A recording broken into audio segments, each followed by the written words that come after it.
રાજ્ય સરકારે કામદારોના વેતનમાં 15% વધારો કર્યો જાહેર.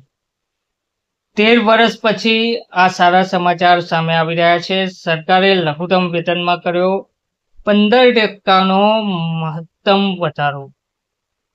વિગતવાર માહિતી શું છે? કયા કામદારોના વેતનમાં વધારો થયો છે? 13 વર્ષ પછી કોને આ સારા સમાચાર મળ્યા છે? તમામ વિગતો જાણવા વિડીયોના અંત સુધી બન્યા રહેજો. નમસ્કાર મિત્રો, સ્વાગત છે તમારું અમારી યુટ્યુબ ચેનલમાં. મિત્રો, કામદારોના વેતનમાં 15%નો વધારો કરવામાં આવ્યો છે. આ ખુશખબર મળી છે 13 વર્ષ પછી. 13 વર્ષ પછી આ સારા સમાચાર લઘુત્તમ વેતન ધારકોના જીવનમાં આવ્યા છે. લઘુત્તમ વેતનમાં 15%નો વધારો કરવામાં આવી રહ્યો છે. રાજ્ય સરકારે શુક્રવારના રોજ એટલે કે ગઈકાલે 1 મે આંતરરાષ્ટ્રીય મજૂર દિવસ પર એક મોટી જાહેરાત કરી. તેમણે રાજ્યના લઘુત્તમ વેતનમાં ઐતિહાસિક 15% વધારાની જાહેરાત. આ વધારો 13 વર્ષના અંતરાલ પછી થયો છે. આંતરરાષ્ટ્રીય મજૂર દિવસ નિમિત્તે મુખ્યમંત્રી માને રાજ્ય વિધાનસભામાં કહ્યું હતું કે લઘુત્તમ વેતનમાં આપણે 15%ના વધારાની જાહેરાત હું કરું છું.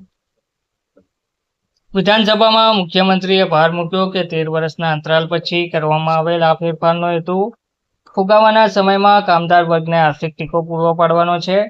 આ વધેલો વેતન સરકારી અને ખાનગી બંને ક્ષેત્રોના તમામ કામદારોને લાગુ પડશે. આ નિર્ણયથી રાજ્યના લાખો અકુશળ અને કુશળ કામદારોના વેતનમાં સીધો વધારો થશે. તેમના પગારમાં વધારો થવાથી તેમની નાણાકીય સ્થિતિમાં સુધારો થશે. કોંગ્રેસ દ્વારા વેતન વધારાની માંગ કરવામાં આવી હતી. અગાઉ કોંગ્રેસના નેતા અને વિધાનસભામાં વિરોધ પક્ષના નેતા પ્રતાપસિંહ બાજવાએ શુક્રવારે માંગ કરી હતી કે રાજ્ય સરકાર અકુશળ કામદારો માટે વેતન વધારાની જાહેરાત કરે. બાજવાએ કહ્યું હતું કે જો મુખ્યમંત્રી માનના નેતૃત્વ હેઠળની રાજ્ય સરકાર, જેમણે 1 મે મજૂર દિવસના રોજ વિધાનસભાનું એક દિવસનું ખાસ સત્ર બોલાવ્યું છે, તે મજૂર વર્ગ પ્રત્યે ગંભીર છે, તો તેમણે વેતન વધારાની જાહેરાત કરવી જોઈએ. બાજવાએ કહ્યું કે તેઓએ વિધાનસભા સત્ર બોલાવ્યું છે અને માંગ પણ કરી છે કે અકુશળ કામદારોનું વેતન 400 રૂપિયાથી વધારીને 600 રૂપિયા પ્રતિ દિવસ કરવામાં આવે. મોંઘવારી ભથ્થું મુક્ત કરવાની પણ માંગ કરી છે. વિધાનસભા સત્ર શરૂ થતા પહેલા પત્રકારો સાથે વાત કરતા કોંગ્રેસના વરિષ્ઠ નેતાએ એવી પણ માંગ કરી હતી કે સરકાર કર્મચારીઓ માટે 14,500 કરોડ રૂપિયાનું મોંઘવારી ભથ્થું મુક્ત કરે.